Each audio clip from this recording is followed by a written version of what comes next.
Welcome to a new era. Welcome to WrestleMania.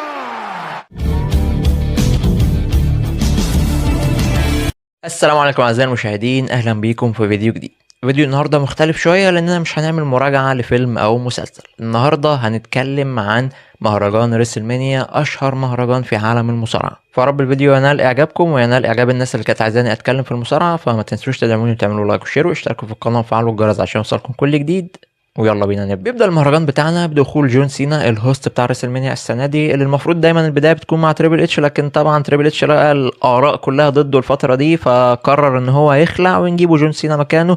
ويعني ده هيبقى نوع كمان ان احنا ممكن نبيع تذاكر عشان الناس تيجي تشوف جون سينا. اول مباراه معانا بتكون الاوسوس وال اي نايت ضد ذا فيجن واي شو سبيد. اي شو سبيد اول مباراه يلعبها في حياته وتكون في ريسلمانيا في الافتتاحيه بتاعه البطوله كمان. ده طبعا يوريك الامور وصلت لفين، ان كل همنا بيع التذاكر، فعلشان في شخصيه ممكن تجيب لنا شويه تذاكر فاحنا هنجيبها ونديلها تلعب ماتش، على حساب ان في نجوم كتيره قوي موجوده في الكواليس محدش فيهم اصلا هيلعب في البطوله دي خالص. الماتش عموما كمصارعه ما كانش فيه شغل كتير، الماتش وقته كان قصير جدا. الماتش في النهايه معمول علشان يخدم على اي شو سبيد علشان نقدر نستفيد منه بعدين، عشان نعمل له سبوت في النهايه حلو كده، وفي الاخر ان احنا ناخده نخليه مع الشخصيات الطيبه بدل ما هو موجود مع الشخصيات الشريره. نيجي للمباراه الثانيه وهي جيكوب فاتو ضد درو ماكنتاير. وده يا جماعه هو ماتش المصارعه اللي بجد اللي كان موجود في البطوله، واحد من افضل الماتشات اللي كانت موجوده النهارده. الاتنين قدموا ماتش مصارعه بجد، ماتش للناس اللي بتحب تتفرج على مصارعه. الماتش ده ممكن يكون اكتر ماتش عجبهم.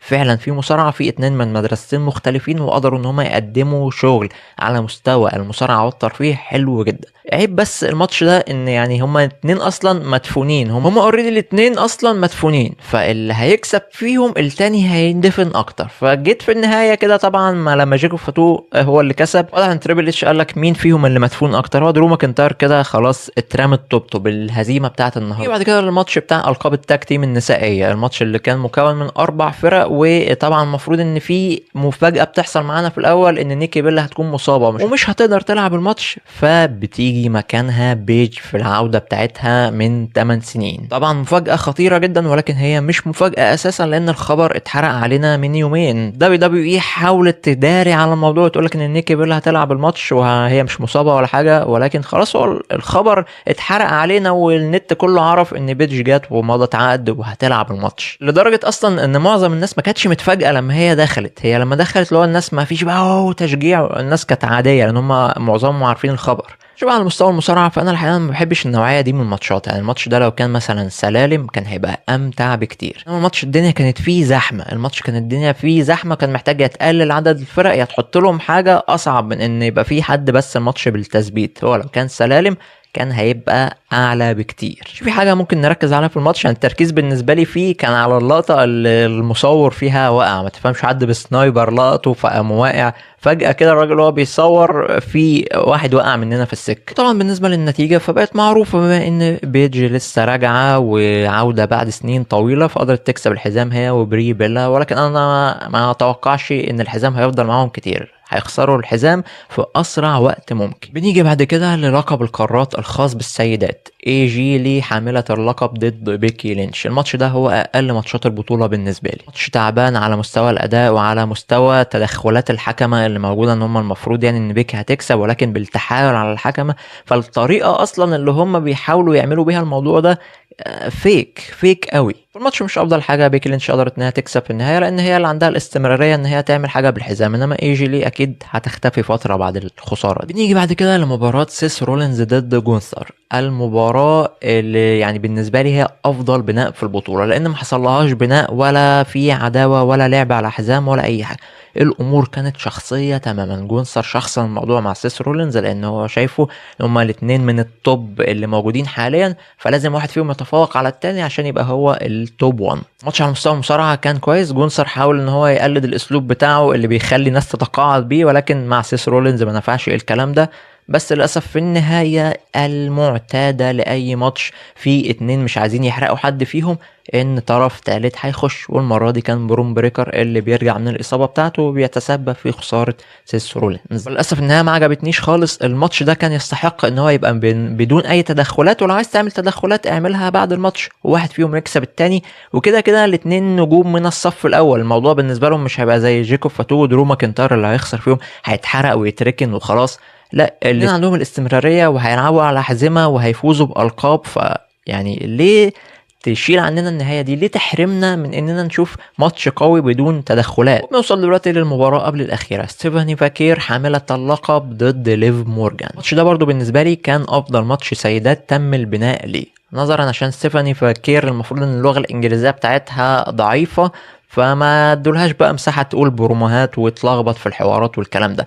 هما جابوهم الاتنين وينزلوا ضرب في بعض وخلاص، وده حلو ان باين ان الامور بينهم شخصيه زياده عن اللزوم. حلوه الاغنيه بتاعت الفنانه ليف مورجان، ولكن يا ريت تكون اخر مره تعمل اغنيه فيها، مش محتاجين العبث ده بعد كده عشان صوت حضرتك وحش جدا. الماتش كان حلو جدا على مستوى المصارعه، وشخصيه ستيفاني فاكير اتبروزت فيه بشكل حلو جدا. هما كانوا عايزين يخسروها اللقب، ولكن بشكل ان هي تطلع فيه كويسه. حلو الصراحه ان هي خسرت اللقب في الاخر، لان هي كانت في طريقها ان هي تبقى النسخه النسائيه من كودي رودز اللي مفيش حد بيقدر يقف قدامه. فالنهايه حلوه، النهايه فيها شغل ان هي تخسر اللقب، ولكن طبعا بتدخلات كالعاده يعني، فتخسر وبقى ايه ممكن تشوف لها طريقه ترجع تنافس بيها على اللقب بعد كده، بدل ما كانت هي تكسب اللقب وتبقى هي اللي مفيش حد قادر يقف قدامها زي اخونا كودي رودز. وبما اننا بقى جبنا سيرته، فده يودينا للكلام عن المين ايفنت اللي موجود معانا في الليله الاولى، راندي اورتن ضد كودي رودز حامل اللقب. التعامل في بدايه الماتش مع بات ماكافي كان 100%. عجبني قوي ان هم خرجوه بره الماتش،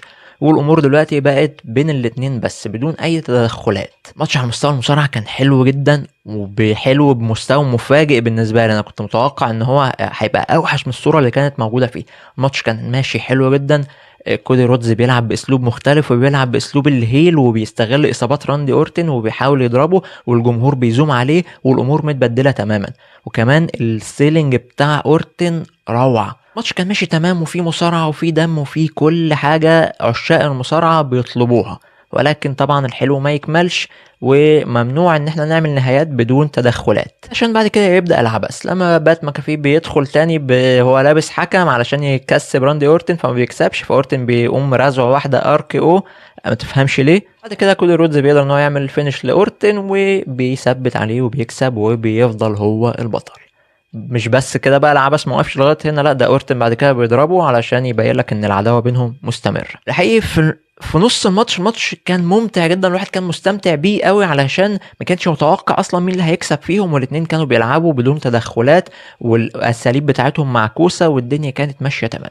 لكن ليه تقرروا ان انتوا تعملوا العبث ده وتدخلوا بات ماكافي تاني بعد ما طلعتوه؟ المفروض دخلوه عشان اورتن ينقلب عليه. طب ما هو ان هو ينقلب عليه دي قصه لوقت اخر، يعني كنت ممكن تعملها في اي وقت تاني بره عن الريسل مانيا تماما، وكنت تمشي الامور بينهم، لان هما واحد فيهم هيكسب. عايز تكسب كودي رودز، هو كده كده كان بيلعب باسلوب الهيلو، كان ممكن ان هو يكسب عادي بدون ما حد يتدخل، كان بيستغل اصابات اورتن وخلاص، وممكن ان هو يقدر يتغلب عليه في النهايه. عايز تكسب اورتن برضه ما كانش حد هيقول لك حاجه عادي. انما النهايه اللي حصلت دي نهايه مايعه، نهايه ما تبينلكش مين رايح فين، ايه اللي هيحصل. المفروض كده عندنا ان اورتن دلوقتي هيلعب برضه تاني ضد كودي رودز لان هو ضربه في نهايه الماتش. طب بات ماكافي بقى دلوقتي ايه موقفه؟ هيبقى مثلا مع كودي رودز بعديها؟ يعني مش عارف. الليله الاولى اجمالا بالنسبه لي كانت كويسه، يعني هي مش واو، ولكن انا ما كنتش متوقع ان هي ايه يعني توصل للمستوى ده. انا كنت متوقع ان هي هتبقى وحشه الصراحه، نظرا لكميه العبث اللي شغال بيحصل في الفتره الاخيره وفي البناء بتاع الماتشات بتاعه البطوله دي يا راجل، لدرجه ان هم اصلا يعني المفروض قبل كل ماتش بيجيبوا تاريخ العداوه بين الاثنين اللي موجودين. تقريبا ما حصلش غير في ماتش اورتن وكودي رودز، مقضيين الباقي اعلانات علشان يجيبوا فلوس. شفتوا الامور وصلت لفين؟ خلاص احنا ما بنتفرجش على المصارعه، احنا بنتفرج على افلام ومسلسلات واعلانات وكلام من ده. ولكن اجمالا برضو واحقاقا للحق، انا مستوى كليله اولى بالنسبه لي هو كان كويس، بس هي النهايه بتاعت اخر ماتش هي اللي كانت عبثيه زياده عن اللزوم، ولكن ماشي انا استمتعت مش هنكر. بس كده اعزائي المشاهدين يكون خلص فيديو النهارده. قولوا لي ايه رايكم في نوعيه الفيديوهات دي وتحبوا تشوفوها تاني ولا لا، وما تنسوش طبعا تدعموني، تعملوا لايك وشير واشتركوا في القناه وفعلوا الجرس عشان يوصلكم كل جديد.